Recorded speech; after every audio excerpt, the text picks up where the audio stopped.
অর্জুন আর আশীর্বাদের হাত ধরে হয়েছে। ডায়লগও আমাদের খুব পছন্দের তিনজন মানুষ, অর্জুন, আশীর্বাদ আর Atmadeep.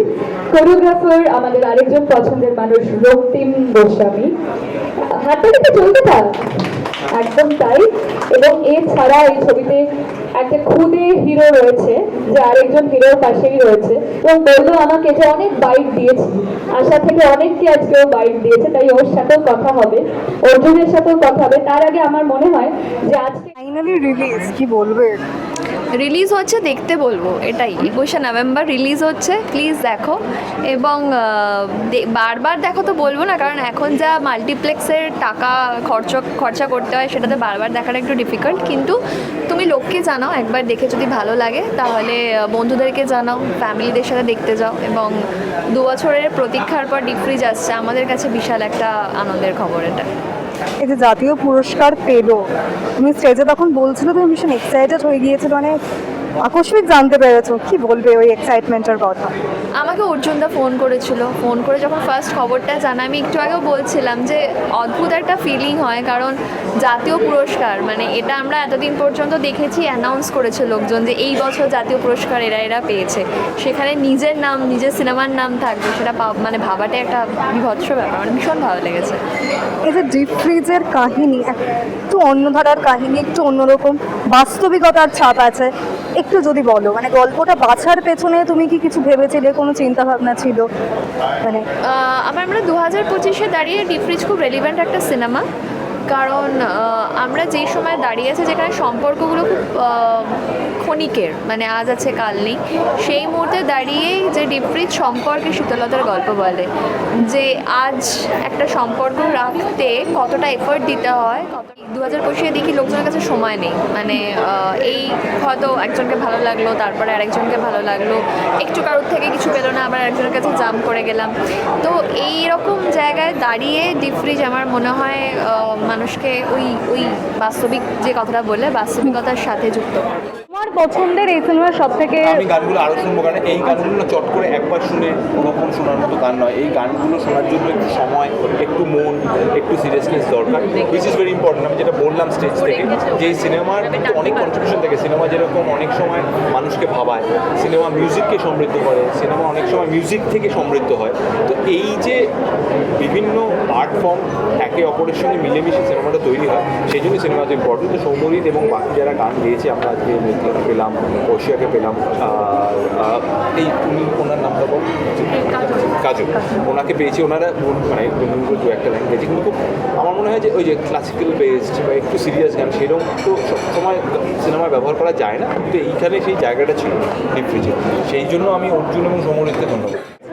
I am pretty excited. অনেকদিন আগে আমরা সিনেমাটা শ্যুট করেছিলাম এবং এই যে সিনেমাটা বেরোচ্ছে এতদিন পর, আর তারপরে একটা ন্যাশনাল অ্যাওয়ার্ড পাওয়ার পর, তো তার সাথে একটা নর্মাল সিনেমা রিলিজ হওয়ার জন্য যে উন্মাদনাটা থাকে তার থেকে এটা বেশি ওয়ার্ক করছে। তাই I am really glad, I am perfect.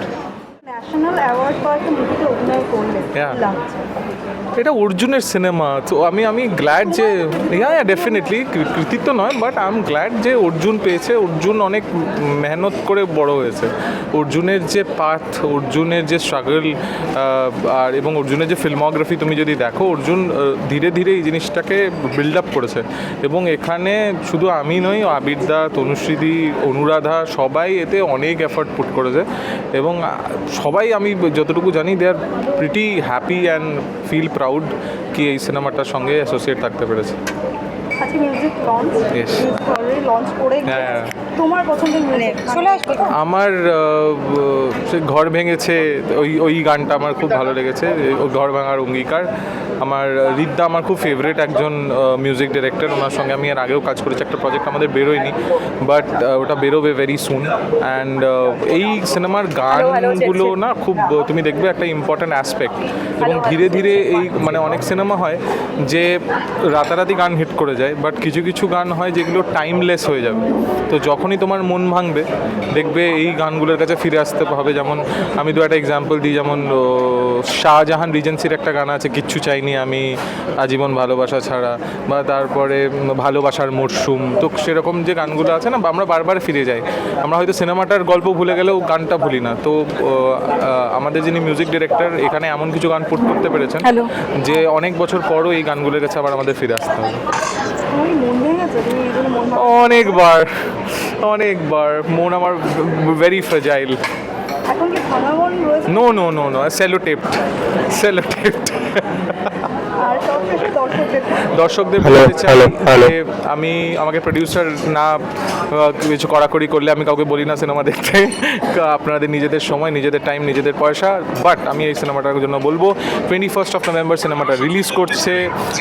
এরকম সিনেমা যদি আপনারা দেখতে চান, এরকম সিনেমাকে যদি আপনারা এনকারেজ করেন, তাহলে অর্জুনের মতো কিছু নতুন ডিরেক্টর বা যারা পুরনো আছেন এরকম সাবজেক্টে সিনেমা করার সাহস পাবে এবং আরও ন্যাশনাল অ্যাওয়ার্ড, আরও প্রেস্টিজিয়াস অ্যাওয়ার্ড বাংলার ঘরে নিয়ে আসবে। সেটা আপনাদেরই গর্বের ব্যাপার। তো please do watch the film at theatre at 21 November. এবং এই সিনেমাটা ন্যাশনাল অ্যাওয়ার্ডও অলরেডি জিতে নিয়েছে। এর থেকে আনন্দের আর কি হতে পারে যে ছবি জাতীয় পুরস্কার পাচ্ছে বা পেয়েছে। অর্জুনের সাথে এটা আমার চতুর্থ কাজ। 2018 থেকে অর্জুনের সাথে কাজ করছি। অব্যক্ত, শ্রীমতী, গুলদাস্তা, তারপরে ডিফ্রিজ। তো ডিফ্রিজ আমরা 2023-এ করেছি এবং এটা সবাই জানেন আপনারা যে বহু প্রতীক্ষিত ছবিটা এবং ছবির মিউজিক সব কিছুই অনেক দিন ধরে আমরা অপেক্ষা করেছি। যেটা যে সময় নির্ধারিত থাকে, ভগবান যে সময় নির্ধারণ করে রাখেন সেটার জন্য আমার মনে হয় সেই সময় সেই জিনিসটা প্রকাশ পায়। আমি as a music director, composer of the movie এই অ্যালবামটার জন্য অনেক দিন ধরে ওয়েট করছিলাম। তার কারণ হচ্ছে যে এই ছবিটা আমার কাছে খুবই স্পেশাল, এই অ্যালবামটাও আমার কাছে খুব স্পেশাল। তার কারণ হচ্ছে যে এই পুরো ছবির যখন দায়িত্ব আমি পাই অর্জুনের থেকে, মেন যে জিনিসটা গানের মধ্যে ফুটিয়ে তুলতে হতো সেটা হচ্ছে ক্লস্ট্রোফোবিয়া, মানে একটা দম বন্ধ হয়ে আসা ব্যাপার, তার সাথে আবার জীবন দর্শন এবং তার সাথে লাভ ব্যালাড। এবং সব থেকে যেটা বড় কথা সেটা হচ্ছে যে আমি বেশি কিছু বলবো না যেহেতু সিনেমাটা লোকে এখনও দেখেননি। মেন যে দাবিটা ছিল সেটা হচ্ছে যে বিচ্ছেদের গান, এমন একটি বিচ্ছেদের গান তৈরি করতে হবে যেটার সাথে সবাই রিলেট করতে পারবে। মানে আজকের দিনের থেকে শুরু করে আগেকার দিনেও বিচ্ছেদ মানুষের মধ্যে যখনই হয়, যেভাবেই হয়, সেটা দুটো বিবাহিত মানুষের মধ্যে হতে পারে, অবিবাহিত মানুষ, দুটো বন্ধুর মধ্যে হতে পারে, বিচ্ছেদ যে কোনো রকমের সম্পর্কে হতে পারে। তো সেইটা অর্জুনের মেন দাবি ছিল।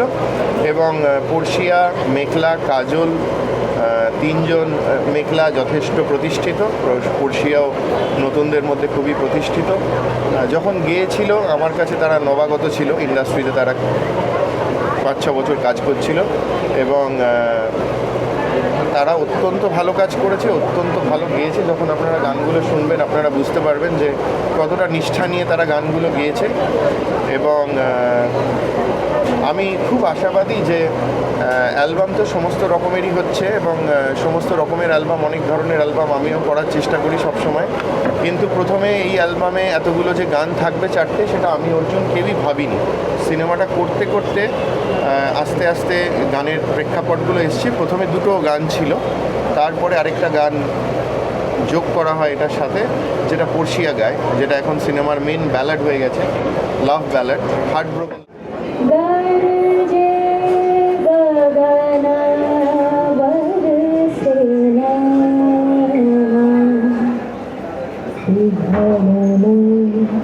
अभिमान रे घेर आयो मन काले बदरा